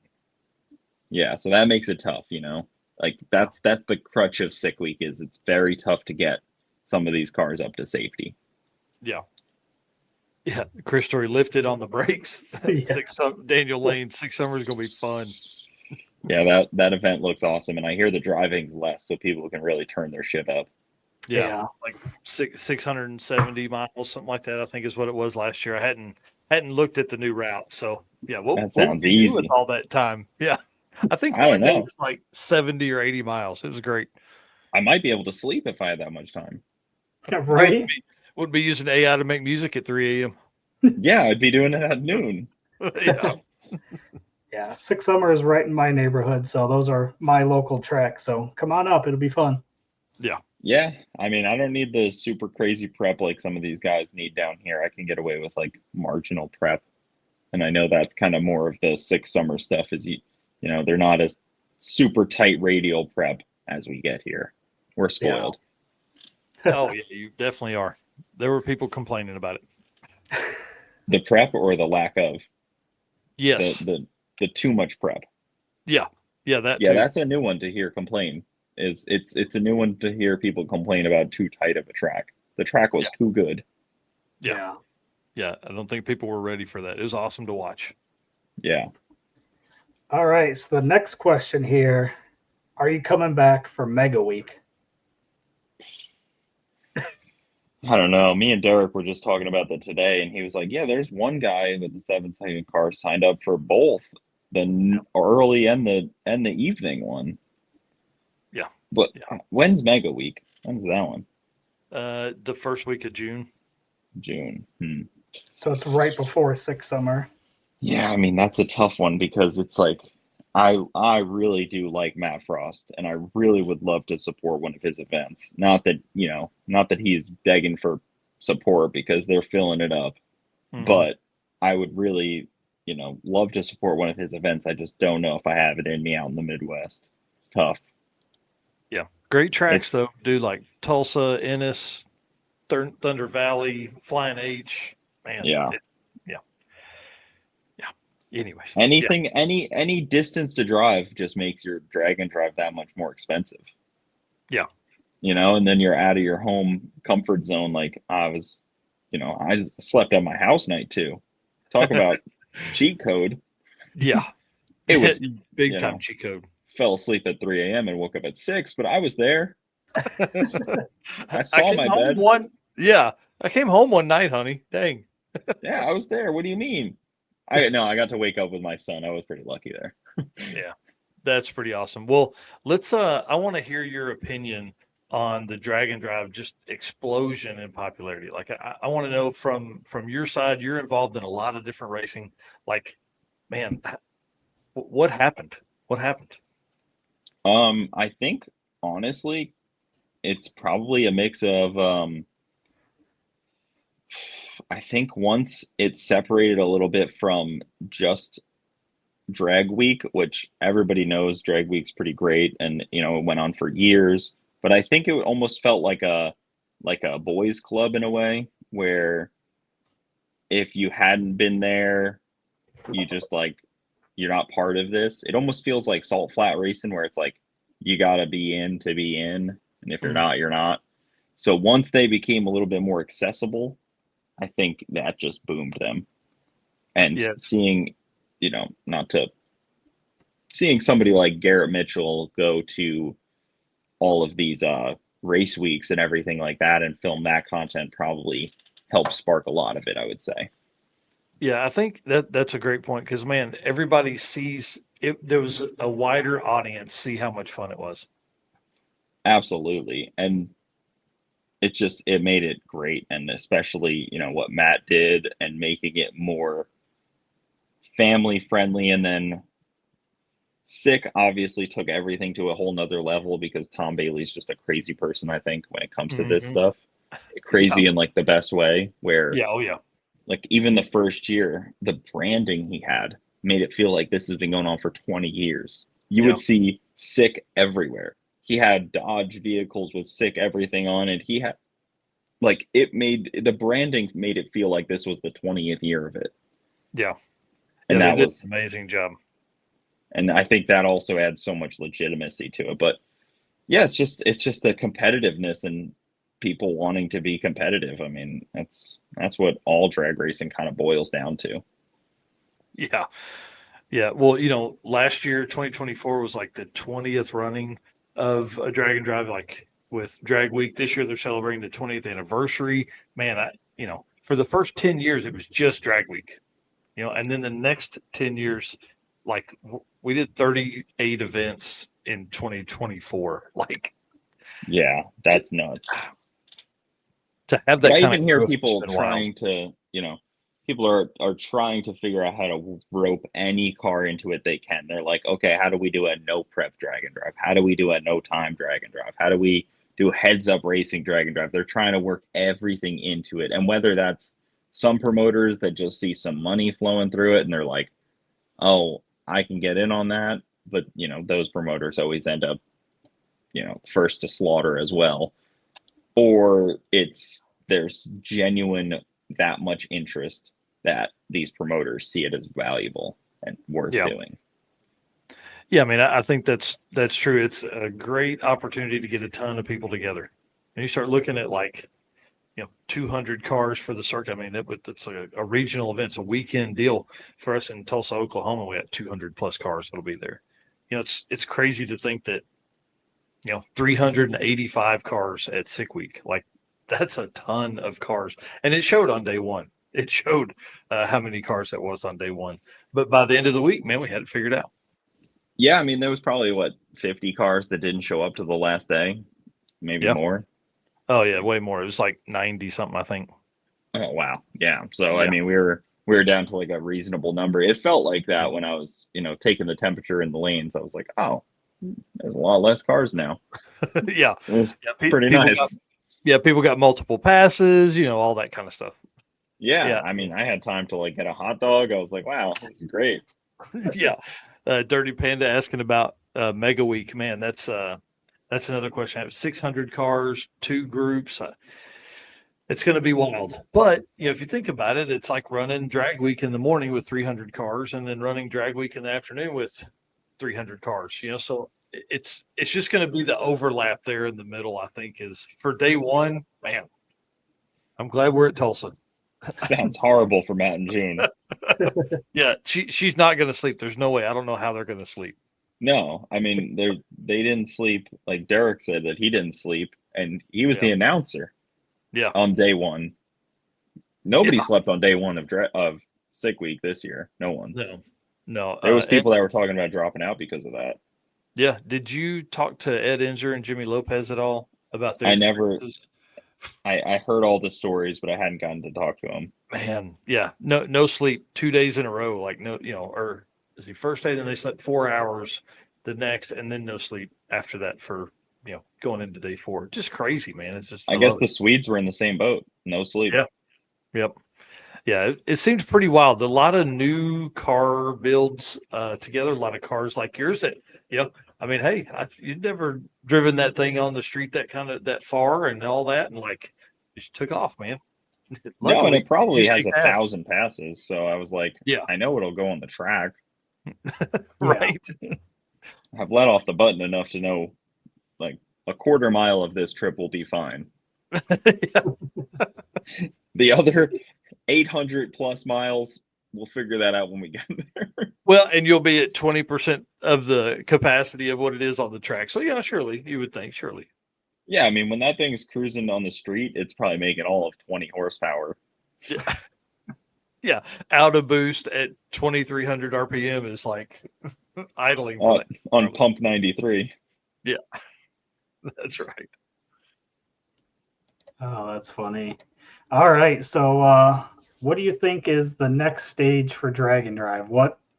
What's going to be next? We've got all these weekend events. We've got the week-long events. We've got Sick with the one-off events. We've got heads-up events, no prep events. What do you see as being next for Drag and Drive? I know some people are probably going to hate this, but I think it's like one event, whether that be Sick Week or they add something else, is going to have to be more strict on how they let people in. I think a lot of these, 10-second plus cars are like, I don't know how the wait list looks, but if the wait list has, say 100 cars that can go faster than $8.99 in it. I think they're gonna to make the best show possible, make a fast event. And I know that's gonna get a lot of hate, but I think if you're trying to make the best show possible with the best competition possible, you're gonna have to have some kind of qualifying. I get it. I get the controversy, I don't want to be a gatekeeper. I want these events to be for everyone. And I think there's plenty of room for events to be for everyone. But I also think that there's no problem with having like a marquee championship show that is, the baddest of the bad. You got to qualify for this shit or hop on sick ward. Right. And there's enough cars that you could put together something $8.99 or faster and have a good show. Well, I mean, like, what were the notes? What were the notes earlier? So, like, like that's 80 or 50-ish cars, something like that, 40-ish cars that ran in the 8s or quicker. Like, maybe you go to $9.99 or something like that. But sure. But yeah, if you're leading into that, that gives you like 80 something cars that could put on a good show. But also add this to it. If there was less cars, they would have gotten 2 hits. There would have been that list would have looked way different. Oh, and then also there's probably how many cars on the wait list that will also go faster than $8.99. Yeah. That couldn't get in because there was, say, a 13-second car. And if you look at it like they're trying to make the best show possible, like you look at World Series of Pro Mod, it's not just anybody on a big floppy tire. Yep. It's an invite qualify event. You get your invite. Yeah. And I don't know if Sick Week will go to that, but it almost needs some kind of like King of the Sick or something. I don't know. Same route, but you know what I mean? Well, just something like that to really, really crush some records, really get some impeccable times, and make some really tight classes. Yeah. And so that looking here, if you go $9.99 or faster, there were 137 cars at Sick Week that made that pass. I mean, that's a good number, especially if you start figuring in you do 5 or 6 classes. Now you got guys that are running kind of some heads up stuff. I mean, they're running really not heads up, but they're running for Randy Seward, Brian Acton, Aaron Schaefer. You start looking at like just the 850 grouping. If you had one invite only 850 class, man, that could get pretty intense. Yeah, I mean, it would definitely level everyone up, them having more ability to make more passes also. Yeah. And I get the controversy because I understand that these events are supposed to be the everyman type of event. And I don't like to be the guy that's like, oh, get out of here. But, you look at World Cup, and World Cup doesn't just let everyone in because you could buy a tech card. Yep. And you can only do that when you have a list of people trying to get in. Yeah. Yeah. And that's exactly where I was going whenever you started talking about the you'd have to submit your time. Hey, my car runs. Here's a video. Hey, here's what I did at another, national level drag and drive event. My car's proven. We've won. We've went, X ET and like, it's interesting. Yeah, it's definitely because the baddest 6-second car or the baddest 6-cylinder car that could have easily beat me could be sitting there on the wait list. And then I'm like, okay, so did I actually race the baddest cars, or did I just race the ones that are quick at signing up? Yeah. Yeah, because there's no way they could have taken any more cars if people had shown up day of. I mean, 385. No. They were packed. I would have, as a racer, it would be frustrating to see them take more cars. And I get the implication of that as well, because there's plenty of people that I'd love to see get in. And I've been lucky enough where I was at the first one and the second one. So I kind of been grandfathered into being able to get a ticket. Yep. Yeah. And I had a ticket for the third one. Right. Yeah, it's a definitely interesting concept. The one thing is, think about is I wonder if entry fee would have to be higher if there's less cars. And then to put on a show like that, would it have to be more focused around the weekend to get more spectators? And it's definitely an interesting concept, though, for sure. The invite only, and like you're saying, we've got 38 events, so it's not like we're talking all events need to go to this. But if there is an event, definitely interesting for sure. Yeah, and realistically, if you're going with like a 10-second car, Sick Week isn't the best driving roads that you can do a drag and drive on. If you're doing one drag and drive a year, I bet you, there's other sick events that have nicer roads, not as like boring of drive and not as long of drives either. You can go up to Sick Summer and those drives are beautiful and they're in the countryside in the summer in June in Michigan. That sounds great. Yeah. I dig it. Okay. Eric, let's Coop, we got to take a break for just a second. Thank one of our sponsors, and we're going to get into your Sick Week experience. Got it. All right. Performabuilt Transmission is the official transmission builder of Drag Drive Repeat.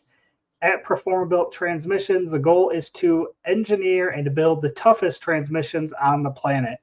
Performabuilt doesn't just rebuild transmissions, they systematically re-engineer each model to eliminate OEM flaws and to achieve the highest levels of performance. That is why they say their transmissions are not just built, they are Performabuilt. So definitely thanks to Performabuilt Transmissions for being one of our show sponsors. Yeah, I love those guys. All right, let's bring Cooper back on because I want to talk about Sick Week, your experience down there. Because, man, we talked about it a little bit earlier. You just went in and, I mean, you won, you reset a record for the class, all that kind of stuff. But for the folks at home, like, tell them, like, what is Sick Week Freaks? Yeah, so I guess they just saw a bunch of, I think part of what I'm talking about, the best show that they can make, Tom wanted to bring some people in that had some odd combos that maybe didn't fit other things. I don't think he thought the class would be quite this fast, but 2J cars exist, so of course, it turned out to be this fast. He wanted to get some diesels involved. He wanted to get some rotaries in, some electric vehicles, some K-Series, some Honda stuff, and 2Js, GTRs, things like that don't really have a home elsewhere. Toss them all into one class and kind of see how that goes, like the island of the misfit toys in a way.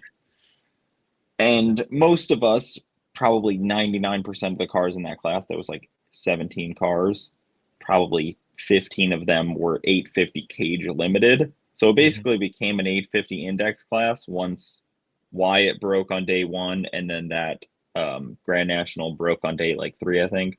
That took out all the A group from that class. So it became an 850 index class, but it's just a class of just cool, just weird shit. I mean, I was watching those diesel guys and I was like, man, that shit's cool.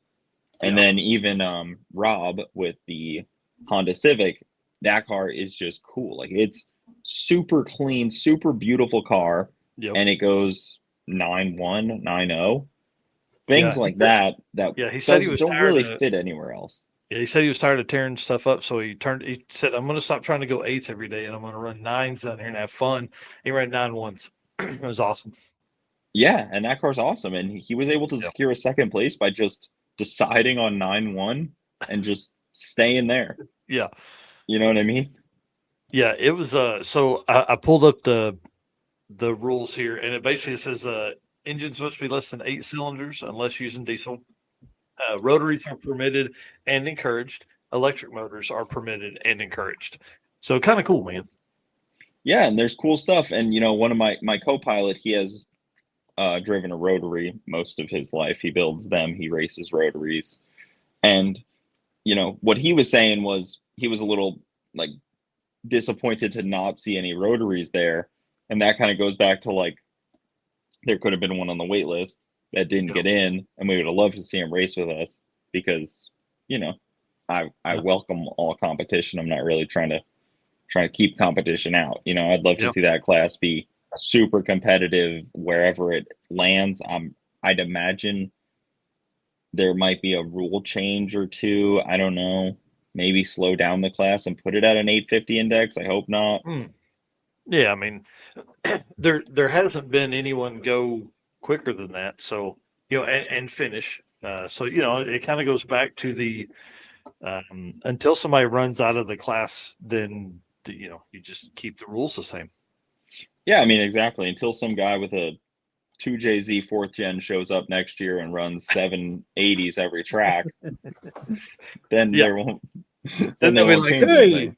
yeah, hey, that's not fair. I mean, hey, build a bigger car. But 2J Faster. has won 2 years in a row now. Yeah. So what you're saying is, if you're running in Sick Freaks, come on. Yeah, exactly. I would love to see it. I mean, it Yeah. sounds great. Yeah. And then he finished with an 831 average, but that was 6 summer. Yeah.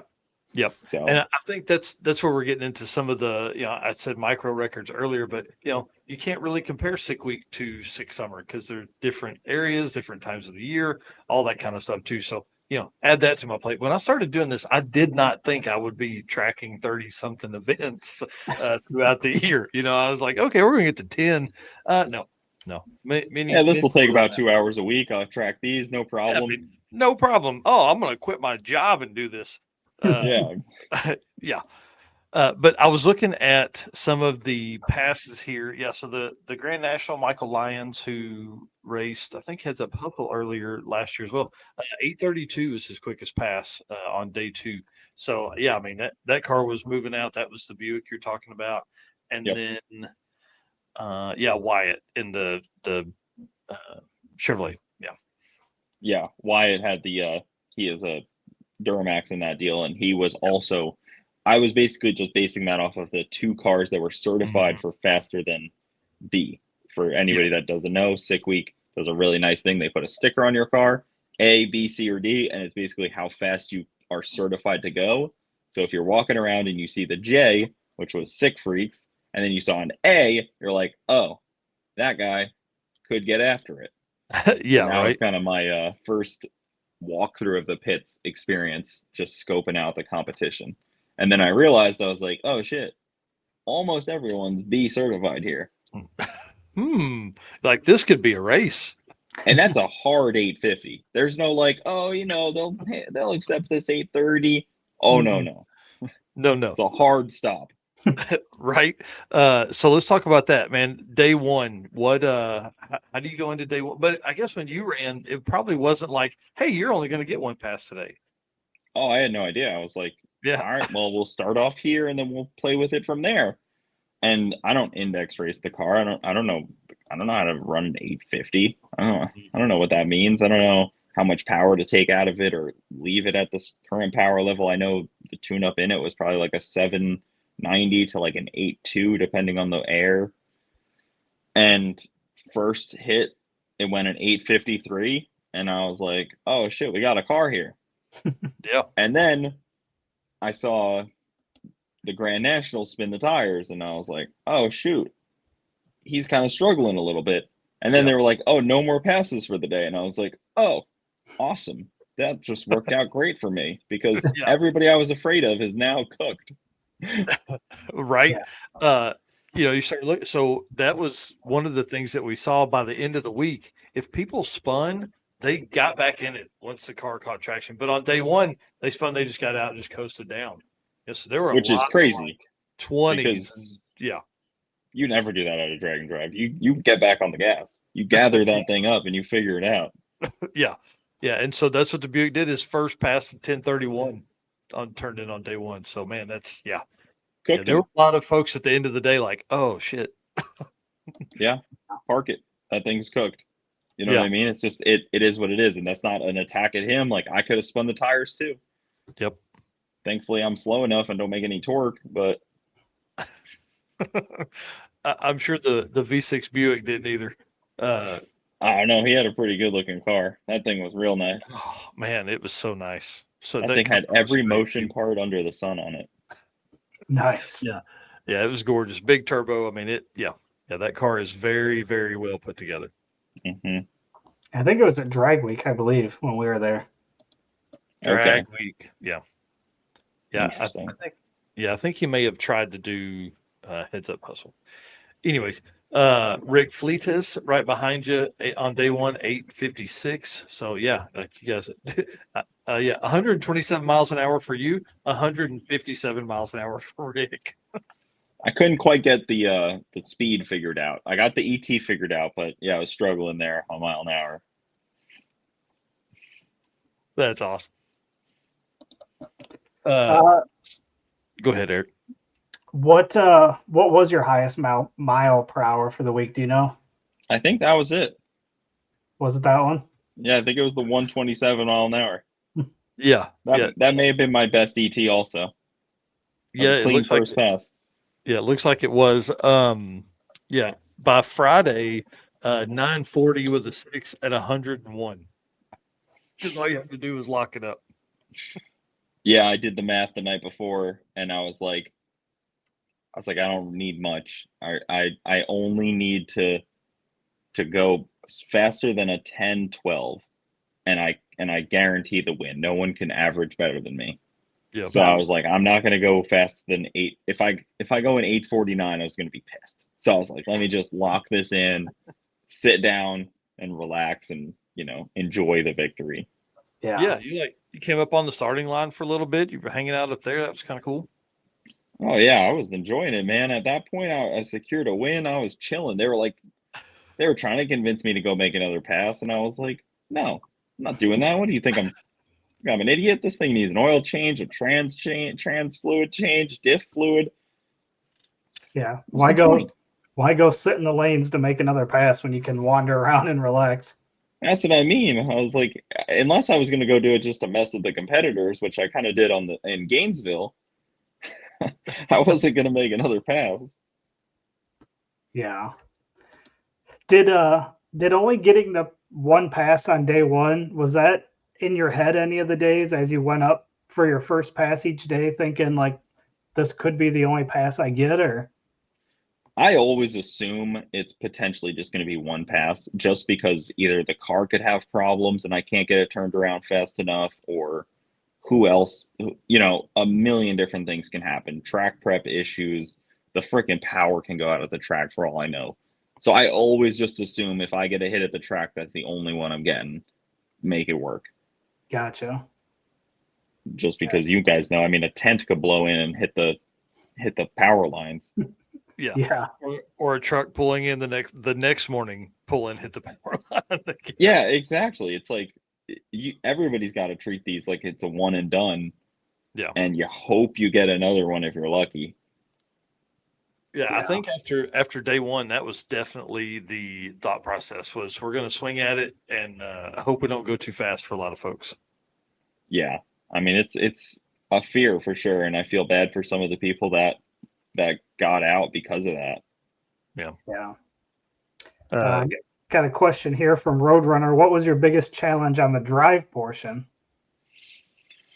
I think it was honestly just my own head, like just sitting there. You got all the time in the world. You're just trying to sit there with your foot holding it at like a steady RPM, and you're looking at everything. You're looking at your coolant temp. You're looking at you're just switching through different gauges, just thinking of the things that could go wrong. What's going on inside my valve train right now? Is it ready to let go? What is my transmission doing right this second? Because you're just thinking, you have nothing going on. You can't distract yourself. You can't really do anything besides just like get in your own head. Yeah. And I think that's where a lot of us end up getting into, maybe just me, because I have severe ADHD and I can't clear my brain, where you're your own enemy at that point. You just have to tell yourself, like, you walk to the cliff and then you back yourself off. Yeah. Like, Does that say 206 or 207? What is the temp gauge? Oh, is that 191? 196? Oh my gosh. Am I overheating? What's going on? What?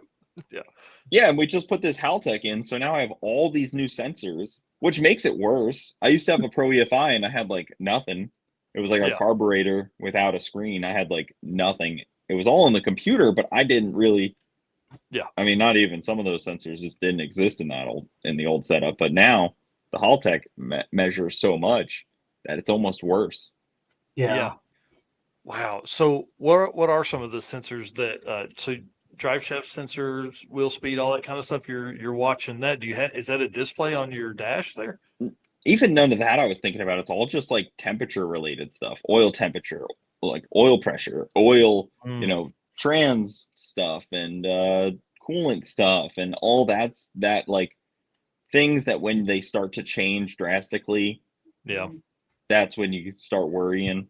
You start to see your oil temp start to creep up. You're like, ah, this is going to be a long night, Yeah. like something like that. You guys know the littlest thing could take you out, could end your whole Yeah. deal. And Oh, yeah. especially when we're 20 minutes from the track on the last day and I'm so close to securing the win, that's when I was most panicked. Yeah. Yeah. That last drive, and it's the shortest of the week, but I think it's the same for everybody. Everybody was like glued in. What is going on with my car? What do I need to be watching for? Yeah. And, thankfully, I have friends like Garrett where I pulled up to Chick-fil-A on that last day and, we're probably 20 minutes from the track. And he's like, "What's that ticking noise your motor's making?" I didn't even answer him. I just completely ignored him, walked right by him. I was like, "I'm not dealing with this. Not sit. I'm not thinking about it. I'm not dealing with this. I That's know funny. how he is." And he's in an El Camino with a couch on the roof. Right. So hearing this from this man was like the worst possible scenario. And then George repeats it like a parrot. Oh man, ouch. And then here they are both heckling me in this parking lot. Wow. I was just not dealing with it. And this is after they were watching their oil pressure gauge on their drives. I think they were just trying to pass off some of that paranoia onto you. And it was really funny for them because they're in this exhibition class joking around. Right. Way less funny for us that we're trying to get this helmet over here. Right. Yeah. And Yeah. we're 20 miles from getting the helmet. Man. How cool is the orange helmet? I mean, like, that's one of the coolest trophies that's out there. You know what I mean? Oh, it's awesome. I mean, it's such a cool deal. And the fact that it does come with trophies, Yeah. like it adds to it. Because I was looking and I was like, man, that little trophy's cool, like this one. Like this is a cool trophy that goes to third place.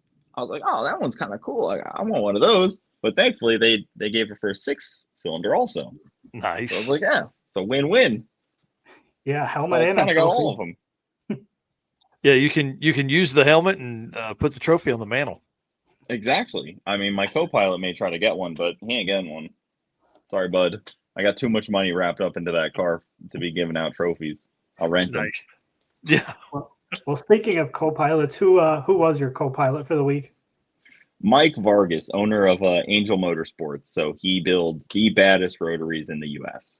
By far, baddest rotaries in the U.S. He's got, he's one of those guys that has like 12 projects. Yeah. And, all of them need the exact same amount of work and money and time into them. He's like, that one needs to be wired with an ECU. That one needs a turbo kit. That one also needs a turbo kit. That one just needs the cage finished. And I'm like, all right, which one are you bringing? He's like, I'm going to try to have them all finished. And I'm like, all right, I'll see you as my co-pilot next year. Laser focused, bud. Please. Yeah. I know. I'm like, let's work on one, bud. Let's have a heart-to-heart here for a minute. Let's work on one of them. Yeah, which is the closest to being done. Oh, yeah. Yeah. Or which one do you want to work on the most? That's probably the better question. Yeah. Which one has the most cage in it? Let's go there. Or is the closest to going, 750 cage certed. Right. Yeah. Chris Story saying Mike's hilarious. I bet he was a good co-pilot. Oh, he's great. He's awesome co-pilot. He's slightly late for things at times. I believe that's his Puerto Rican descent trait. Yeah. But otherwise, you start adding 30 minutes. Hey, we're going to leave at 6:30 in the morning. Yeah, exactly. You just got to start, tricking them a little bit. Yeah. Well, man, what was your favorite track of the week? I I really did enjoy racing at SGMP. I would say Bradenton because it's like the easy one, but I race at BMP all the time. Those people are like family, and it almost feels like I was at home. So I kind of enjoyed like feeling like I wasn't at home in a way. So SGMP was awesome. They actually sold ice, which was nice because OSW doesn't sell ice, I guess, and they also have speed bumps. So a lot of them. I But- do not understand the speed bumps. I mean, I get why they do it, dude. They were like square blocks. It was like, ooh. I can't imagine the oil pans those have taken out over the years. We hit one pretty good because I hit all of them slowly, and then the sun was hitting one of them just right where I couldn't really see it.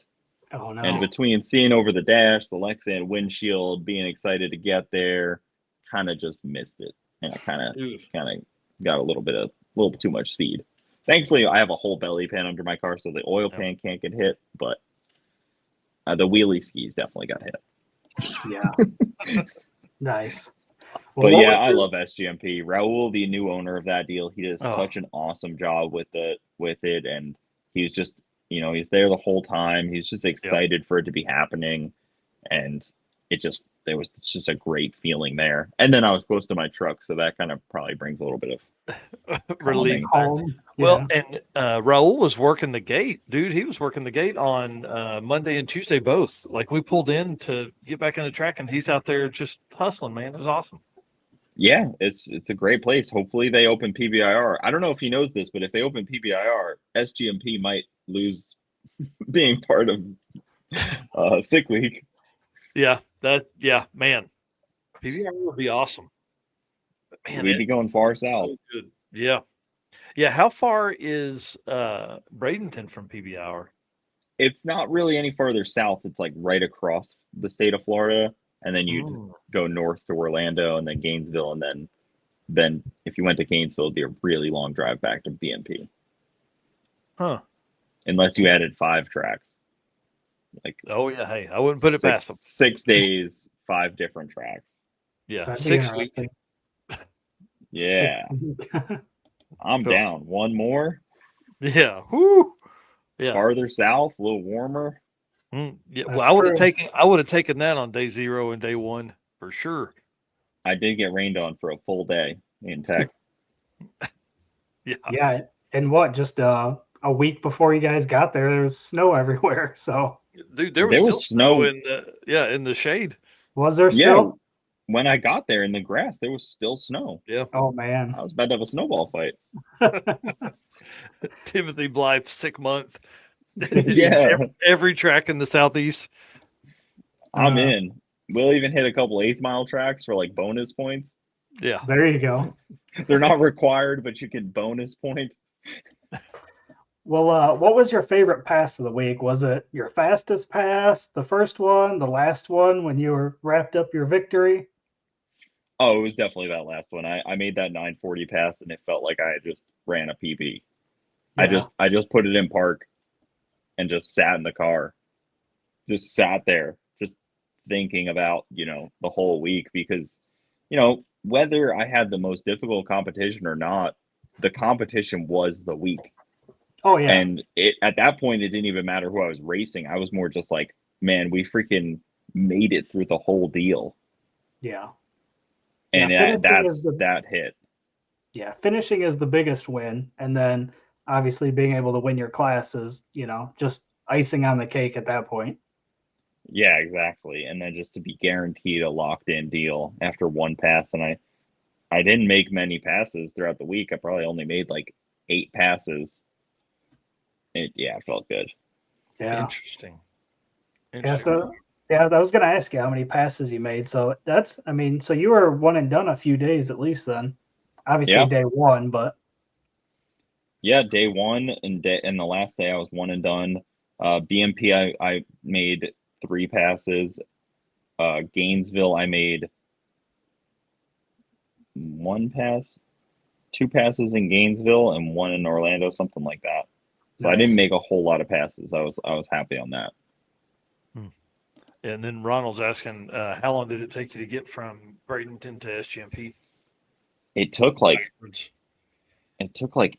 7-8 8 hours or something like that, maybe more. I mean, we didn't get in until 2 a.m. and we left at like, I don't know, 4 o'clock. Oh, wow. Golly. It was Oh. 4 or 5 o'clock. So you were on the road a lot earlier than a lot of folks. I don't Man. even think so. I think we left when they closed, so maybe we weren't on the road till 6. Oh wow, then yeah. Yeah, because I think they ran until 6. Yeah, I think we were there when they said they weren't running anymore, and then that's when we packed up. And then yeah, we were on the road for hours. It was brutal. Yeah. So you're power gliding that car? Yep. Or power gliding. And a gear vendor? Nope. Oh man. Well, yeah, race car. Why would you need a gear vendor? I never thought about it. Thought about it. Well, and like that, what's the? It's a 1.0 in the second gear of a power glide, right? Yeah, 1-to-1. Yeah. So I mean, it would be like a 400 at that point on the highway anyway. So what's it matter?